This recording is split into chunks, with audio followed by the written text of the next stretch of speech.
Today is Wednesday, February 7th, 2018. You are watching the last of 3 special events on first Wednesdays during the winter hiatus of the Ask Rayceen Show. This is Ask Rayceen live on social media, live from HRC Equality Center in Washington, D.C. And now, here's your host, the queen of the shameless plug, the high priestess of love, the father of 5 and mother to many, the goddess of D.C., the iconic, the legendary Rayceen Pendarvis. Bam! Oh, welcome and thank you for watching. I'm your host, Rayceen Pendarvis, and my first guest today, I'm so happy, is one of the wonderful, wonderful people in our life and in our community. And actually, this DC council member is the one person who has the most consecutive appearances on the Ask Rayceen Show. And I'm proud to announce that I'm here with Councilmember Ward 1, Brianne Nadeau. Thank you for having me. Thank you for coming so good back. To be back. Oh my God, so much has happened since the last time I've seen you. That's true. So much has changed around. Tell us a little bit about your background, your personal life, and motherhood. Oh yeah. When I first came on the show, you asked me about my relationship status. It was a couple of years ago, but not that long ago. And I had to say that I'm spoken for. Well, now I've been married. I had a baby.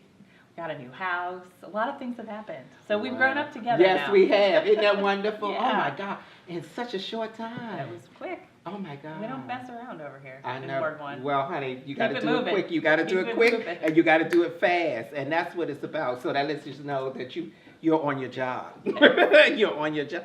And oh my God, how is it? First of all, you're the first DC council member to be pregnant and give birth during your term. Yep. And also the first to do something else. Oh yes, well, so Zoe, you might be able to hear her in the background now. I think She's up. We She were has a lot to say. enthusiastic. She's going to be a current voter. That's right. She's making her voice heard. In a few years. So I'm breastfeeding her, and council business takes a while during the day. So I just up and pumped on the dais, and I do it all the time now. The first time I did it, it was news though, and no one's ever done it before in DC. So. Isn't it something? Yeah. Well, the technology's pretty great. Well, hey, I mean, you have to be motherhood doesn't stop. No. Doesn't sure stop. Doesn't stop. It does not stop. It is an ongoing job. Motherhood, fatherhood, for all of those wonderful parents and working and doing amazing things. It's hard to find that time to blend being a council person, running, and working every day. Being a mother, being a wife, Yeah. Man, it's hard. You have 3 jobs. I do, and I'm back on the campaign trail, the whole thing. It's oh my a lot. goodness, it's a lot. There's so much going on in 2018. Also, you are responsible for the non-binary gender option on DC IDs. Yes, we have legislation now that would make that a permanent thing, no matter who the mayor is. And it was such a good idea that the mayor did it while we were waiting for our bill to get passed. So we're working on getting that through. We hope we have a hearing soon. But I had heard from constituents that they didn't feel like there was an option for them. And if you don't identify with male or female, then you should still be able to have a government ID in the District of Columbia, because that's what we believe in. It's important. It's so important. I always call myself the self-proclaimed gender blender. I was the first. I was the first before all those titles. I love it. I gave myself the original gender blender, honey. I like it. Mix it up. It's so funny. You could rename the bill. The gender blender bill. Yeah, yes, I love it. Yes. After Rayceen Pendarvis. I think that would be wonderful. I think it's so important, especially in this time. How is it? Here we are in 2018. So many elections are taking place. So much is coming on. How does it feel to you're running as an incumbent this year. How do you feel about that? You know what? It's really good energy out there. I've been out knocking on doors and talking to voters, and they're excited about all the changes we're making in the District of Columbia. But, they remain concerned about big issues like affordable housing and education. Those are issues that we're going to be dealing with for a long time, and that's why I'm running again. There's just more work to do. And we appreciate it. The work, it can never stop. And I know that you're passionate about it, and I feel it from the first time I met you. And I was so taken because and for someone who's not from Washington, sure, and you came in and had a love for this city like no other, and you had a passion about people, about caring, about why you took office. Yeah. and you felt it. I felt it, and you Oh, can sit thank down and you you. can feel it, and that's important when people, sometimes it's important to be vested, Absolutely. but sometimes it's more important to care. It's the people stories that matter the most to me when I'm out in the community. It's not just this bill or that bill. It's really about how does it impact people's lives. And now I have my own little native Washingtonian that I'm raising. How about that? Right? How So, about that? we're here, and this is home. And it's important. It's so, so important. But what are some of your visions for the future of Ward 1 and all of Washington, D.C.? I really just want everybody in our community to live with dignity, to live in housing they can afford, to have access to good education, to be able to walk to the grocery store or their favorite restaurant or whatever it is that makes them happy, which is what city living is supposed to be about, is really being close in and having access to resources.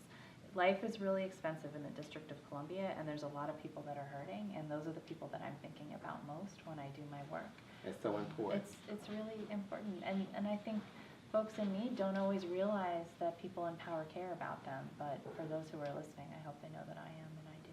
They do. I feel it. I feel your Thank you. sincerity, especially being a native Washingtonian. I'm always, what about the seniors? Yes. What about us? That's right. What about, That's right. now that I'm one, but I always, or people who live here, and I'm going to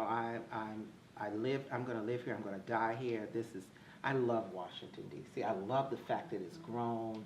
I love the fact that diversity, I love the fact that I can personally call my council members, and even if I don't have to live in your ward, when you are chairing a certain board, and I'm not too sure, I forgot what. I'm Human Services. Human Services. You're so the chair of Human Services, that's important. So people who want to reach out to your office, how do they reach out to your office? They can call, they can email, they can stop by, and I'm also out in the community doing office hours at least once a month. Oh, that's wonderful. Knocking on doors, talking to everybody. Knocking on doors too, yeah. Talking to Miss Jenkins, Miss Susan, Miss Johnson, it's the people in the community. Oh, I know her. It's so important when, I know, getting out there, what are some of the things that you love about Washington? Oh, gosh. Well, the reason I came here more than 15 years ago was because I wanted to be part of something good and progressive and be a part of change. And a lot of people come here to work on these big national issues, but I fell in love with our local community. And it's really that kept me here, and all my neighbors and now all my constituents. I mean, they're just people who are going about their lives. They happen to live in the nation's capital, but this isn't a federal city to us. This is our community. Yeah, it's our home. Yeah. That's what the one thing I love about D.C. is I've always felt like, even though it's a city, I have a small town feel. Yeah. When you can walk down, it's good when you can walk down the city, throughout the city, and your neighbors know you, and they can talk to you, and they'd be like, oh, how's the baby? Exactly. And that kind of good feeling, and who people belong to, I can go in every ward in Washington, and I've always felt like that. Wherever you go, somebody in the community knows somebody and knows everything. It's true. I was over in Ward 8 the other day, and I was just walking down the street, and someone said, "Oh, council member, I've got this issue. Can I call you?" And I said, "Sure, of course. I represent Ward 1, but I also represent the whole city when I'm sitting on that council." How about that? How about that? And it is important. And I know sometimes being a council person, there are moments like when you're in between frozen food, and and you're in the bread department, and someone walks up to you. That's happened in the grocery store. Yeah, it does happen. And they be like, I want to talk to you about something. Mm-hmm. Put your bread down for a minute. And and sometimes sometimes it's overwhelming, but you're so approachable, and you make people always feel like, yeah, you can talk to me. Let me hold my bread, and I'm gonna grab me some cereal too. So tell me what's going on. And that's important that you take the time not to say, we can easily say, well, I'm off. Yeah. But this is, to be able to say, yes, what is it? Well, and I think that people don't approach their council member with something unless they're really in need, right? That's part of my job, is understanding if someone's asking me, they've put aside their pride. They've taken the time to call or stop by or whatever it is, and have to be really respectful of that. So. And I think it's so important more than now, as we are in this exciting eve of change. The pulse is rampant around the election. Oh, yeah. And people are sitting and people are like, we can make things change. We can, and not to be worried about what's not right, but know how we can make it better. And what are some of the things that you feel like, if you had some of your, I know we talk about your visions, but as a country as a whole, how do you feel about some of the things that's going on? It's obviously difficult when we look at the federal government and who's living at 1600 Pennsylvania. And for me, representing the most diverse ward in the district, I worry a lot for my immigrant community and all of the terrible things that are happening, specifically the El Salvadoran community and the Haitian community. So, it's scary, and we need people to register. We need people to get out and vote. And even though our DC, the big election in DC is June, the big one for the country is November. And so people need to get engaged now and stay engaged through the end of the year, because not only do we have a lot going on nationally, we have a lot going on locally. So it's a big important. deal. It's important. And I wish you well. Thank you. And if I lived in Ward 1, you get my vote. But I still get on the phone and say, hey, to my folks that live in Ward 1, get out and vote. Get out and vote. Talk to your candidates. But talk to my good girlfriend, Brianne. So please talk to her. She's a wonderful person who cares about the community. And speaking about caring for the community, I have the wonderful opportunity of writing to be a contributor for the Unleashed Voice. And this current issue features the wonderful Monica Pickett on the cover, and she's a wonderful artist. But I talked about, yes, this is me, freeing yourself in the new year. And I autographed my new article to this. It's my current article for 2018. And I wanted to talk about change in the 2018, freeing yourself, letting go, pushing past, and, just making sure that we're doing what we do. And these wonderful, I just wanted to autograph it and give you a copy, Thank from me to you. Thank you. Oh, I love it. Thank you. You're more than welcome. So we will be back shortly with our second half. And please remember to, I'd like to thank my wonderful guest, Brianne, Nadeau. And I'd like to say, if you miss any of this segment, our pre-show segments, or on previous online shows, please go to the Ask Rayceen YouTube channel. All interviews will be posted in its entirety. So please follow us on social media or visit the website askrayceen.com, and we'll be right back.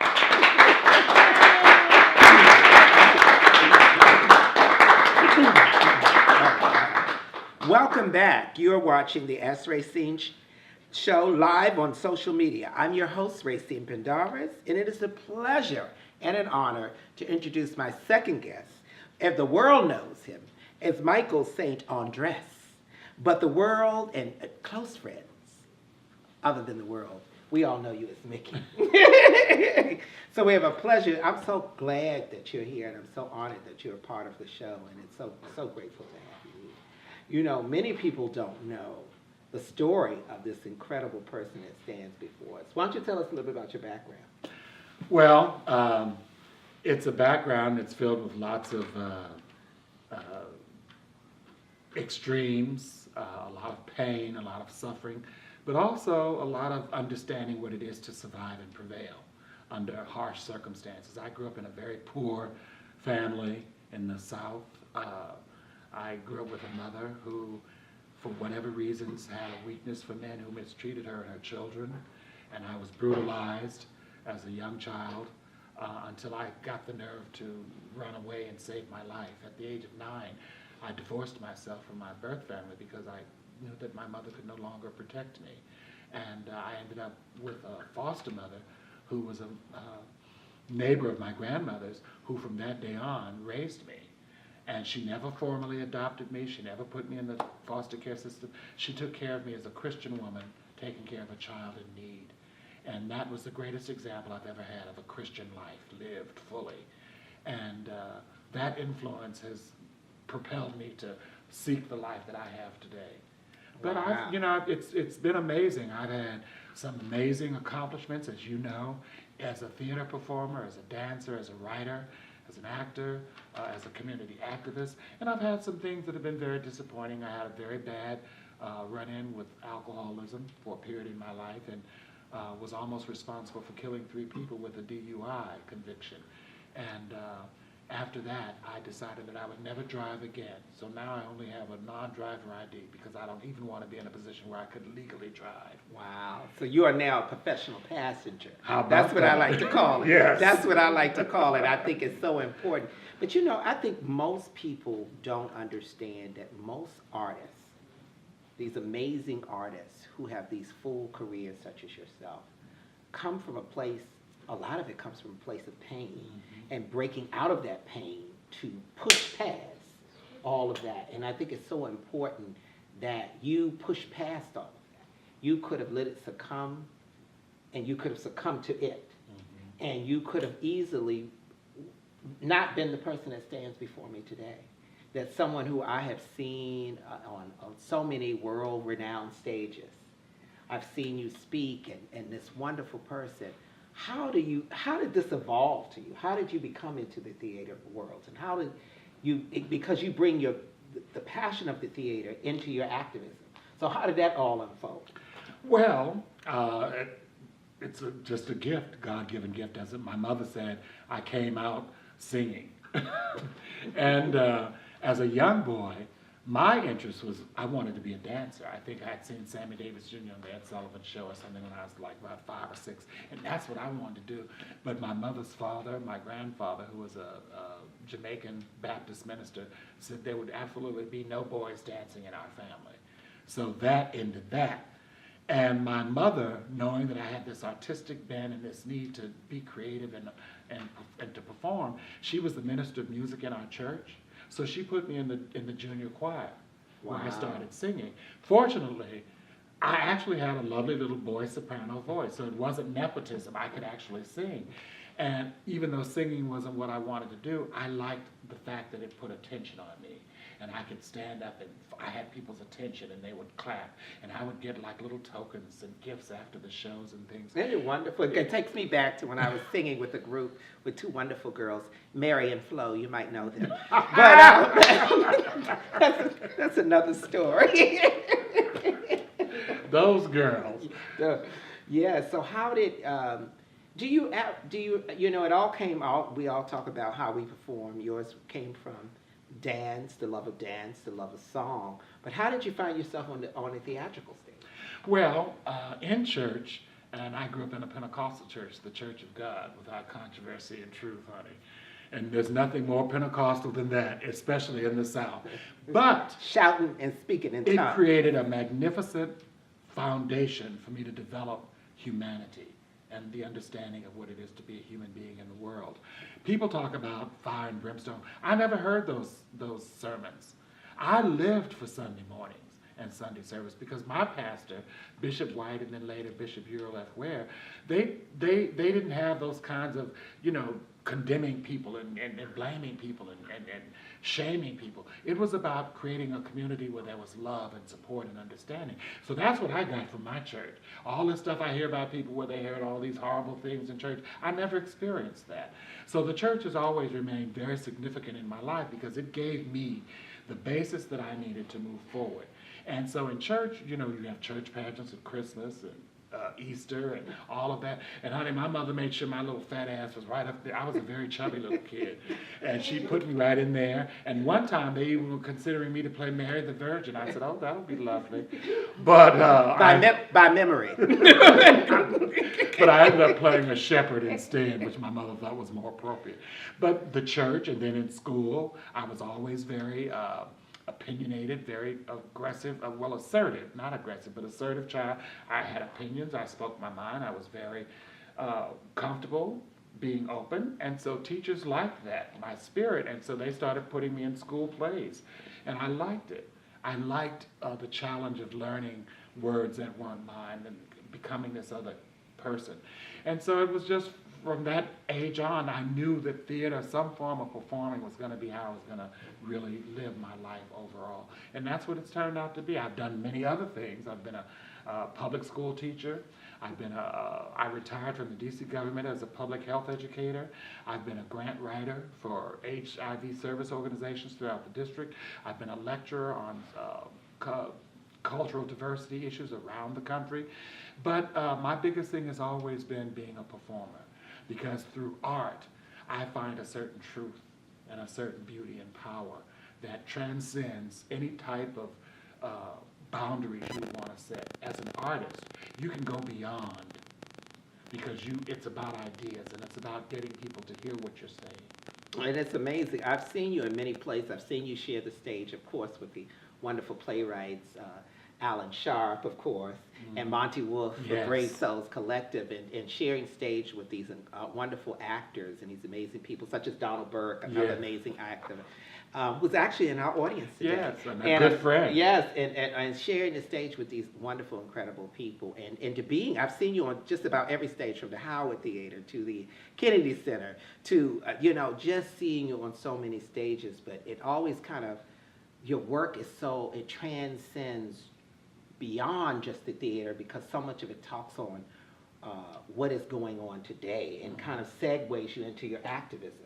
And do you find that it kind of all ties you in and prepares you for getting ready? I guess one stage prepares you to go into another room and stand before people as an activist.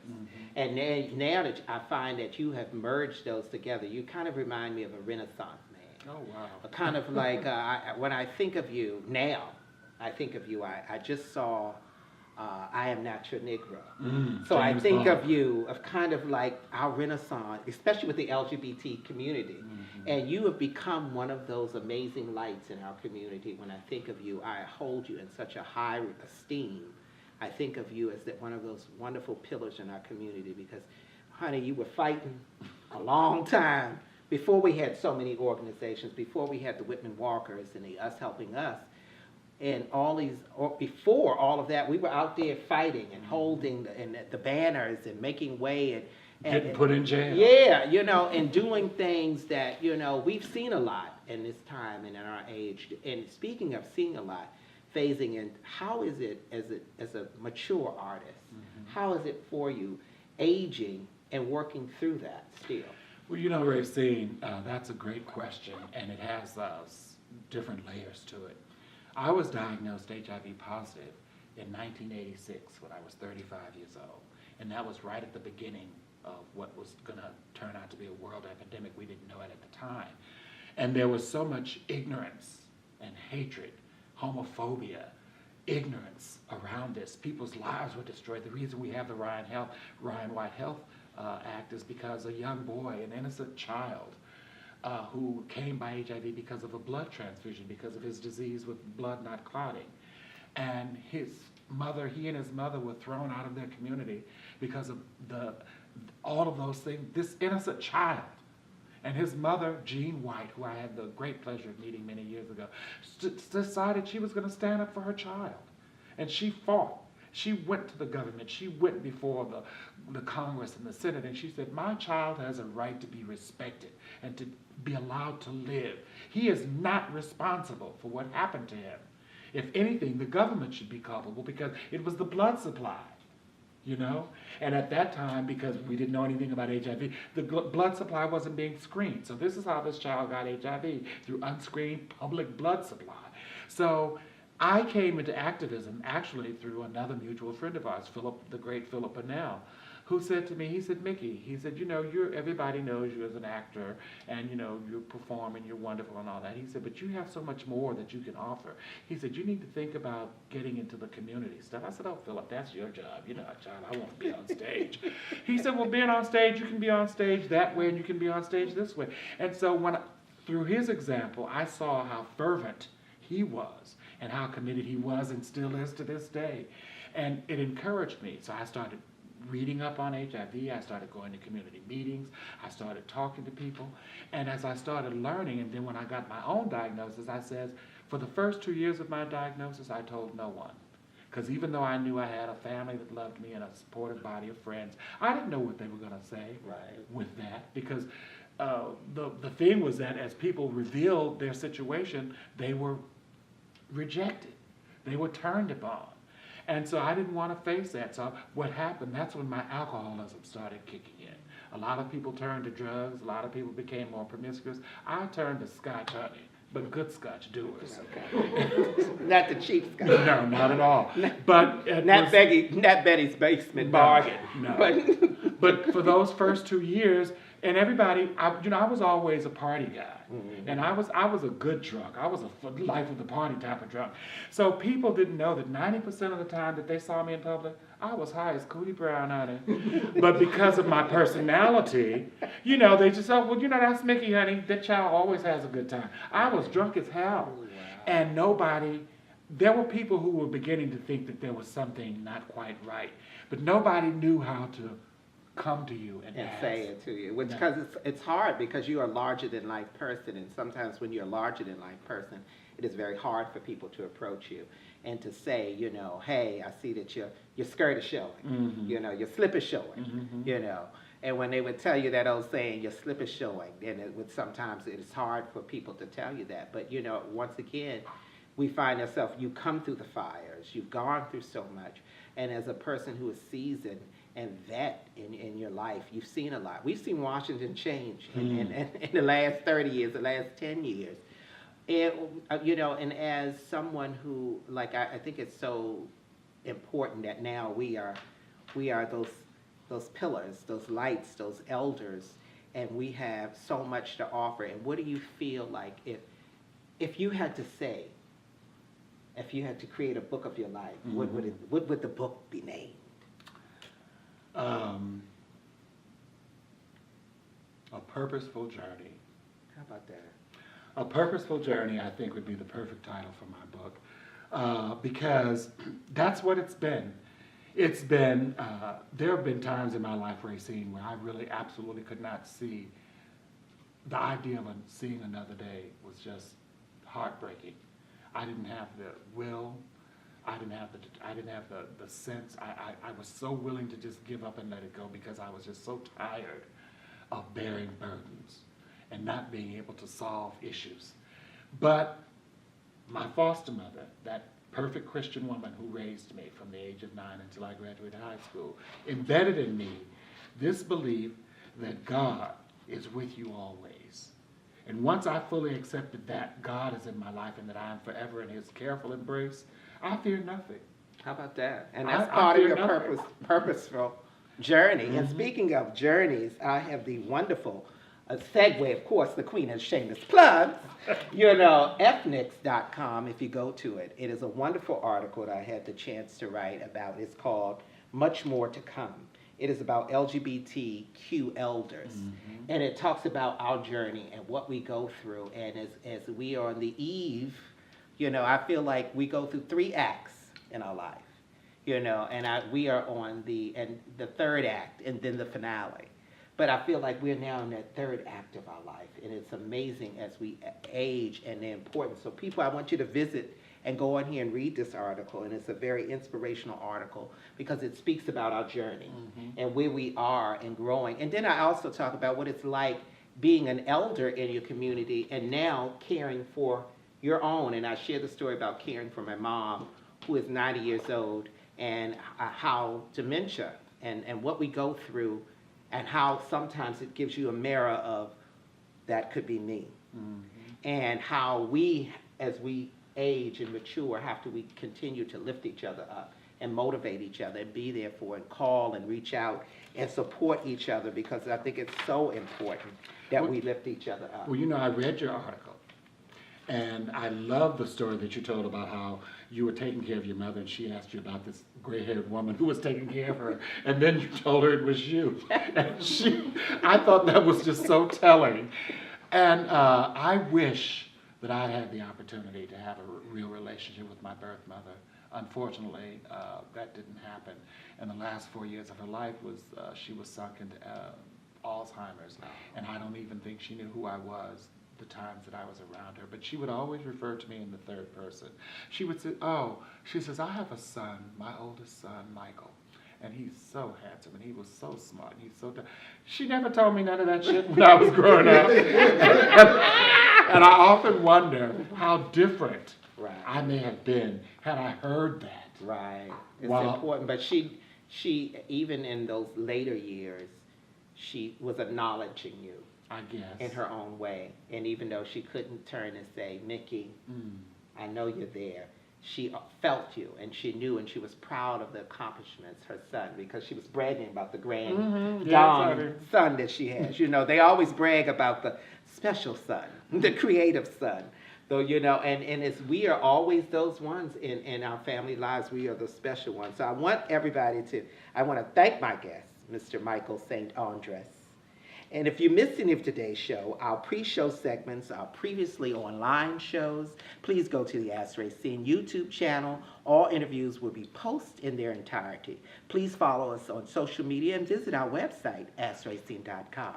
I want to again thank all of our guests, all of our amazing volunteers in the audience, all those who came to help us today, the Human Rights Campaign for accommodating us.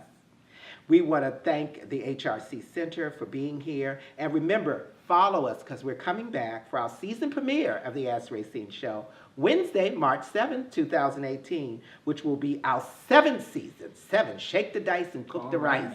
You know, so if you're interested in being part of our show, please visit us at AskRayceen.com for more information. And we also have a great lineup of our performers, special guests, wonderful people coming, and we kick it off March 7th, 2018. We thank you all right here at HRC.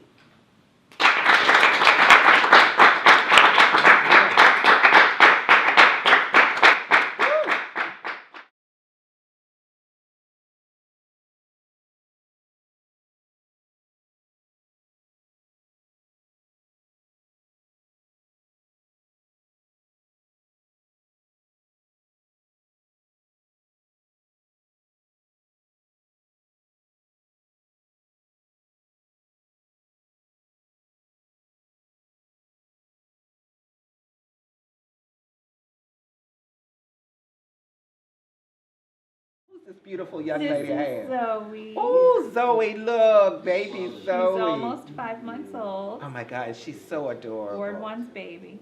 Oh, Ward 1 baby, future. Okay, I might be talking to the next president. Maybe. Look, see that type? Remember us, because we need a woman in there.